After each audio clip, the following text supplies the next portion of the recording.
আসসালামু আলাইকুম। সবাই কেমন আছেন? আশা করি খুব ভালো।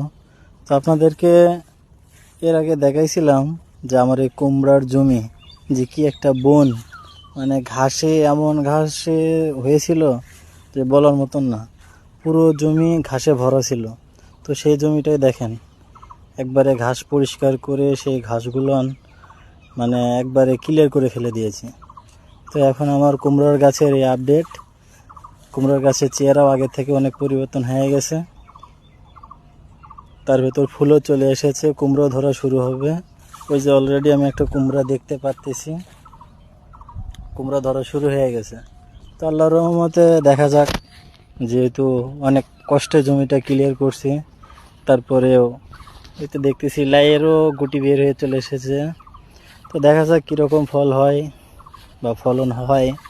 তো সবাই দোয়া করবেন যাতে চাষাবাদটা ভালো হয়, ফলন যাতে ভালো হয়। তো সবাই ভালো থাকবেন।